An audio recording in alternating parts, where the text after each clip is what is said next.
Okay. First of all, I want to thank our partners, Sandra and Grigori from the House of Council, and Christine Tamir from Ashkal Alwan.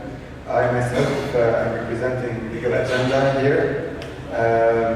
I just want to go back a bit to the first day of this 3-day conference when Sandra introduced a bit, and she was speaking on how when she first met Nizar 2 years ago, they talked about how rights can be manufactured, and hence the title of this conference, The Manufacturing of Rights.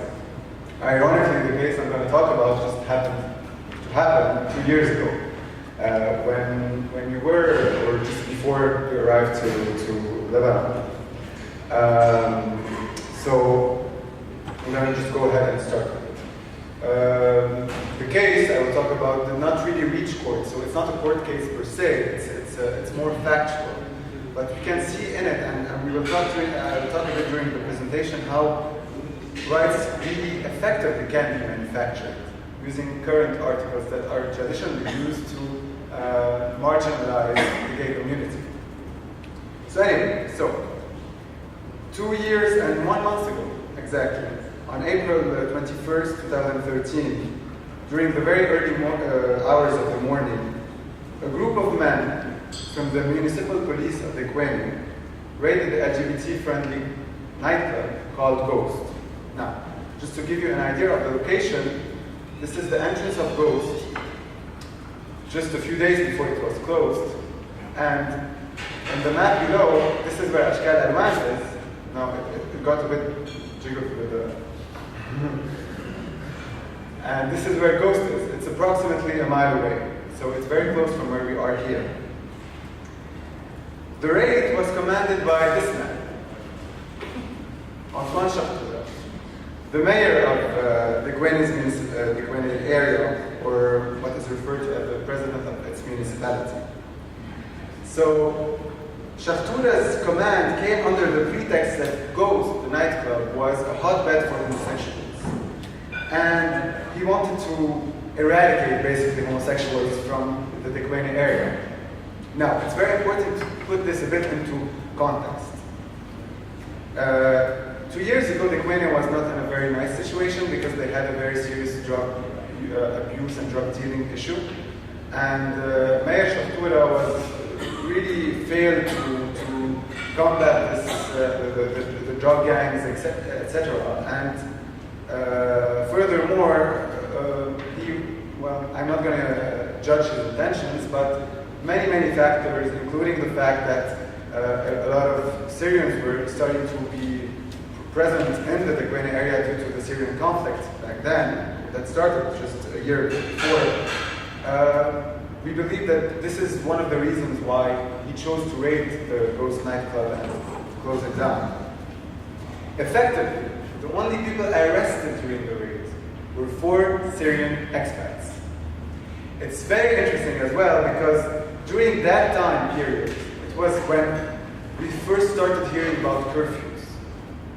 Now, I need to explain this a bit. Pursuant to the Syrian refugee crisis, at the very beginning of the Syrian refugee crisis, just a few months after it, a lot of municipalities around the Beirut area started issuing curfews, forbidding Syrian expats and refugees to circulate after 8 p.m., 6 p.m., well, depends on which municipality. Dekwaneh was one of them. So it's interesting that the raid actually only targeted Syrian expats. No one else was arrested, just 4 Syrian expats, of which a transsexual, well, a male to female. These people were taken to the municipality's headquarters and were beaten, humiliated, and especially the transgender person was stripped down. The municipal police said, we want to make sure that you're a woman. We want to make sure that how you act actually reflects what you have down there. And effectively, these are actual pictures of the person who was arrested. They stripped her down in the municipality headquarters. She was surrounded, I just want you to picture it with me. She was surrounded by municipal police. They were all laughing at her. She was just beaten down before she was stripped. And they took these photographs of her and circulated them on WhatsApp to their friends and to the mayor himself. Of course with the face. I put down with the face. But yes, with the face. And it's very interesting because when you look at the picture, you can see the state of fear. She's standing very rigidly and she's afraid of what's happening. She was just beaten down. So this is 101 torture. Well, actually, no investigation whatsoever was undertaken. The people arrested were just arrested to be humiliated. That's it. The municipal police did not coordinate with the public prosecutor, and this is a gross violation of the Code of Criminal Procedure in Lebanon. Because the municipal police cannot, by law, raid or arrest or interrogate without the supervision and the motion from a judge, which is, in this case, the public prosecutor. They did not call the public prosecutor. They did not coordinate with the local police, the judicial police. Nothing of that sort happened. In fact, no judge was involved throughout the process. Then they closed down the club. This is a picture of the club's entrance with the decision from the municipality to close it down, and the reasons given for its shutdown were completely fabricated. Again, it was shut down with no judicial order whatsoever. The arrestees, the 4 Syrians and the transgender, of which the transgender, were accused of drug abuse, of prostitution. If you go back to the file, no investigation whatsoever was made about drug abuse. None. They could have called the Anti-Narcotics Bureau. This didn't happen. They could have called the Morals Protection Bureau. This did not happen. So no investigation was undertaken regarding prostitution. And yet, their names and alleged charges were hanged on the door of the club. Here. So people could see their names and alleged charges that didn't happen, which ensued with no investigation whatsoever. Now, what's interesting are the public statements that were made by the mayor on various TV spots. And it's interesting because we can see the discourse that he used in order to justify his action. And in this case, I'm going to just read a bit what he said, because I think it's very revealing to a lot of the interventions that happened before. He stated that the purpose of the pub raid was not to repress crime, for example, prostitution or drug abuse, but clearly to banish homosexuals from the Dekwaneh area. That was what he said. His purpose was to cleanse, and these are terms he used, Dekwaneh, from those who purportedly do not belong here. And this is the best part. The mayor said, "I don't want half men and half women in Dekwaneh." Now this is a photo of the statue of Aphrodite, which is the goddess that was revered in cycles, with, well, as you can see, half man, half woman. It baffled historians back at the time because it annoyed them. It was really annoying to them to see a woman with an erect penis, which they considered a position of power. So this was something that was completely out of the norm. And the mayor is not far from that. He hated those half man, half woman. And he repeated this insistingly on the TV spot. He just couldn't stop. I didn't put an example of his interview, but during his interview, the amount of time he said, well, I can't, there's no real way to translate in Arabic. I'm just going to roughly translate it as half man, half woman. And he stated that Dekwaneh, but I'm laughing because, well, he stated that Dekwaneh is known for its pride and for being the fortress of steadfastness, where no homos are allowed. It's weird because I don't remember Dekwaneh being part of the Crusades or being part of the Civil War, but it's interesting that he used that terminology nonetheless. And he said, "We fought battles and defended our land and honor." And honor, here it's actually a keyword. That's what they did. Not to have people come here and engage in such practices in my municipality. Well, that's interesting because the mayor, declared his own private princedom.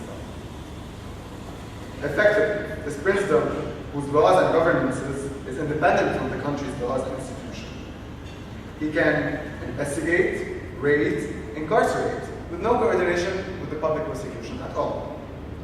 He investigated in matters that are not criminalized at all in Lebanese laws. For example, being a transsexual person or being a man wearing female clothes are not criminalized. A couple from the same sex holding hands is not criminalized, and yet he investigated in that. Again, not in drug abuse or prostitution. And thirdly, he used techniques that are degrading to human dignity, completely forgetting the Constitution and international conventions that Lebanon ratified. We can say, I think, that the mayor's actions are what would be called classically a homophobic offense, a transphobic, homophobic. Actually, the things he did contain a lot of isms, and we can see this from a banner that was shared on social media. Well, maybe we don't have homophobic offense in Lebanese law, but at least sociologically speaking, this is considered as a homophobic offense. And we're going to see right now how, even though the Lebanese law completely ignores the word homophobia or homophobic offense, how the gay community actually used current articles in the penal code to turn the arrows to the other side and actually create something, manufacture something that is called a homophobic offense. Well, just after what happened, social media was enraged. A lot of people started sharing this on social media, what is shown here. I'm also showing a caricature of a colleague of ours, Sharaf, who drew this. Actually, you can see the illustrations at the bottom of the slide, representing the mayor and his actions. This is when the NGO Halam and Legal Agenda came together and decided that you cannot shut up about this. We need to find a way to persecute the mayor. And we need to find a way to change the direction of the arrows. So, we decided to file a notice before the General Prosecutor of the Republic, which is the prosecutor also referred to as the Cassation Court, the highest prosecutor in Lebanon, that oversees the work of all prosecutors. We accused Mayor Shaftura of 11 criminal offenses. Criminal offenses that usually, some of which, are used against the gay community itself. I'm going to just mention a few of them. Well, first of all, unlawful deprivation of freedom, because there was no court order. 2, coercion to indecent acts and the infliction of harm. Why? Because when the four Syrian expats were at the municipality's headquarters, they forced 2 of them to kiss, and they stripped one of them naked. Well, that's indecent. We don't have the equivalent of something that's in the penal code that's degrading to the human body, but we decided to use that to turn the arrows around. Infringement upon public morals, which is classically used to persecute homosexuals and transsexuals, etc. Of course, criminal classifications of public records, because of the report I mentioned, charging people with criminal crimes that they did not commit.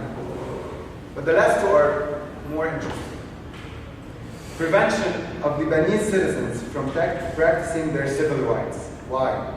Because since homosexual Lebanese will be too scared to enter the Dekwaneh area, statements made by the mayor of Dekwaneh is actually going to forbid them to exercise their civil right to come and go into the area. And finally, this is the final thing I'm going to mention, that there are other offenses. Incitement of the residents of the area to hate homosexuals, and thus push further the oppression and marginalization of a large segment of Lebanese society. So, this is just a small example to show that current articles in the penal code can be used to create, to manufacture something that the penal code doesn't recognize itself, and in this case was to criminalize homophobia and a homophobic offense. The offense, the denunciation was actually presented before the general prosecution. It was followed by a big, big, relatively speaking, manifestation in front of the general prosecutor's office in Beirut to ask him to follow this, to follow up on this. Unfortunately, just to cut a long story short, the general prosecutor referred it to the prosecutor responsible of Mount Lebanon, because Dekwaneh is part of Mount Lebanon, and it got lost in the papers. We knew this was going to happen, but we didn't really care. What we wanted to do was actually just create this, just to start the first phase of this, and then others would follow. And to my knowledge, this was the first time something like this was mentioned in Lebanese civil society, and I don't think it was mentioned again after that. Now, Shafura actually counterattacked. He invited all of his thug friends and people in the area and religious figures to just hand banners actually commending him for what he did. And here again, the discourse is very interesting. For example, we have here, the protection of morality doesn't require laws. It requires men, and you are the man. The one next to it says, both Maronite it's a sect, it's a Christian sect. Both Maronite ordinals bless Dekwaneh. We won't accept its profanation. The first one on the left, down there, it says something roughly that the protection speaks about the protection of the sanctity of the family and its essence. And the last one was, and it's really funny, we support Antoine Shafura in his fight against corruption. And it's what corruption has to do in all of this. But it's ironic that we try to link and confuse this.